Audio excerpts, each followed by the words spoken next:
Welcome to Aya, and welcome to Aya Golden Energy Healing.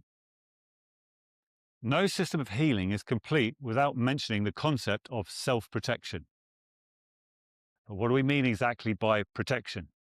Well, it means energetic and emotional protection. There's a few issues we want to discuss with you. And firstly, we hope it goes without saying, but you really have to have done all the previous lessons for any of this to make sense. So if this is the first time you're seeing us, then make sure you go back to the start of the course and do the lessons in order. So the first issue is called depletion. Depletion is when your levels of golden energy get depleted. That means that you've used up or given out almost all of the energy in your energy body, and you haven't got enough for yourself.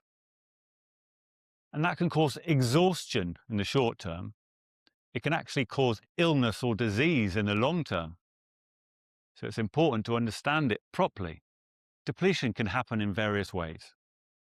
You can be giving your healing energy to someone in a healing session and either forget to charge yourself up with golden energy beforehand, or perhaps forget to replenish yourself afterwards. That's quite common. Or, do you remember the lesson on the ninth chakra? If you think your golden energy is coming in through your ninth chakra in an unlimited flow, it's possible you might be mistaken. It actually depends on your level of ninth chakra growth in the Kundalini system. Go back and watch lesson 6 if you can't remember.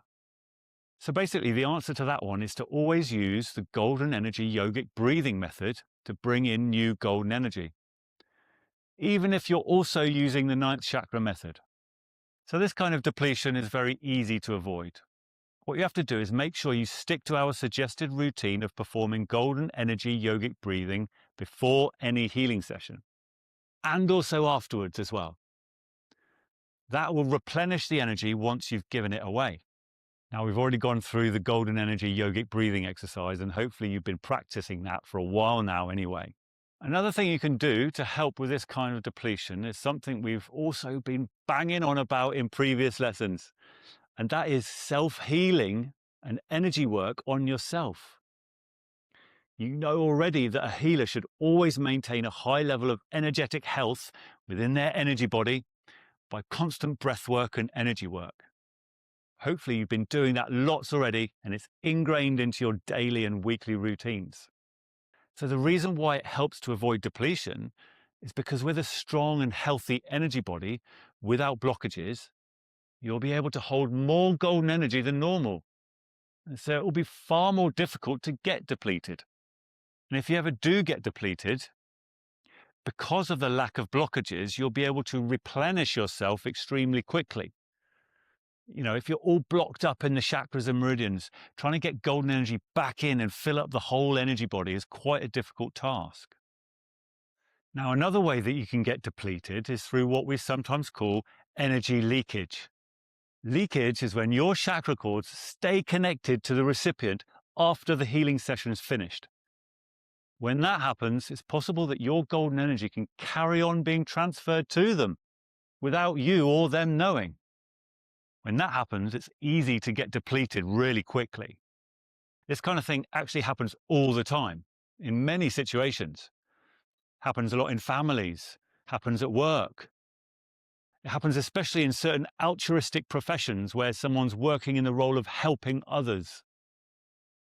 So it's very important to manage your energetic connections. And we'll teach you an exercise for that in a sec. First, I want to expand on that concept and talk about emotional energy transfers. We've just told you that golden energy can leak from your system to the recipients. Well, emotional energy can also do the same, but the other way. That means that their emotional energy can find its way back into your energy body and activate your own emotional cycle. You know, that's called being an empath. Now, being an empath is actually a good thing. It means you're sensitive to the feelings of others.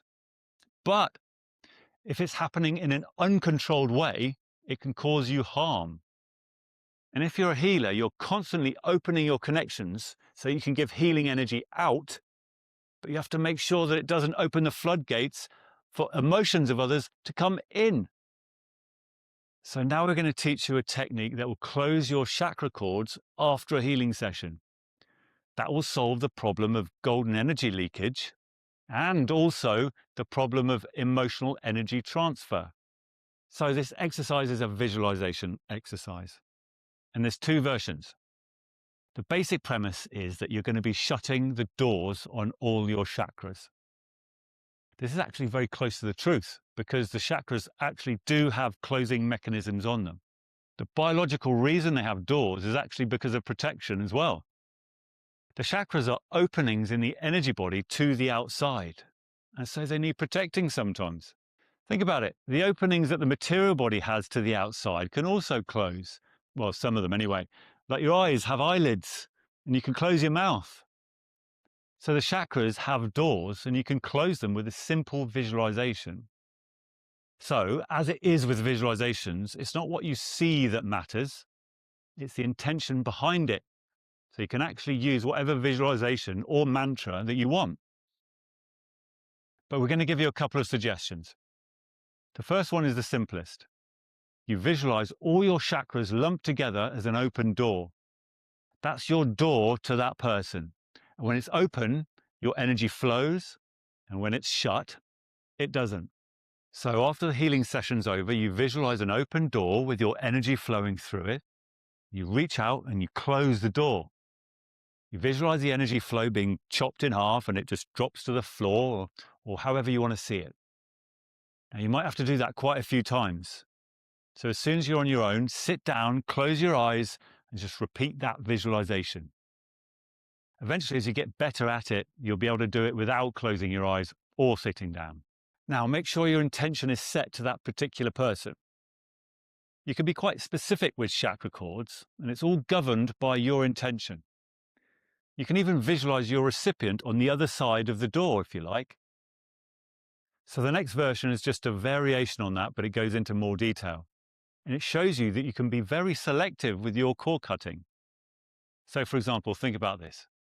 If you did cord cutting exercises every day, and you know sometimes that can be necessary in extreme situations, but if you did, it's possible you might close yourself off to everyone.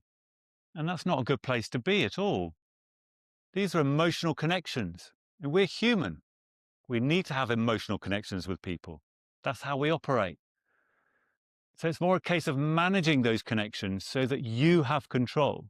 So this next method is still a visualization, but you visualize each one of your major chakras and you visualize the door on each one of them separately. You can visualize your whole energy body if you like and see the individual chakras and also the chakra doors. Once you're really good at this, you'll actually be able to see which doors are open and which doors are closed. So the next part is to become aware that you can control the flow of different types of energy through the chakras. You can decide to shut off the golden energy flow separate from the emotional energy. Now, you might want to do that because if you're working on family or friends, and that's all this course allows you to do, after a healing session, you'll want to shut off the golden energy flow so you don't get depleted. But you probably don't want to shut off the emotional connection because it's your family. Although there are some cases where you might actually want to do that, but that's up to you. So back to the visualization. Now, this is going to take a lot of practice. You visualize your own energy body with all the chakras and doors. You form the intent of which person's connections you're managing. You can even visualize the person at the end of the chakra cords if you like. You then visualize the different types of energy, golden energy flow or emotional energy. And then you shut the doors to whichever one you want. Eventually, as you get better and better at that, you can even choose the chakra that you were using to transfer the energy during the healing session. And by the way, don't forget that some chakras have one opening and some have two. Your visualization will work even better if you visualize the chakra cords coming off both openings. So there we are. You've got a few self-protection exercises to go away and learn. There are actually other forms of energetic protection to talk about, but that will be for a more advanced course. Okay, that will do for now. There's only one lesson left in this course, so we'll catch up with you there. See you soon.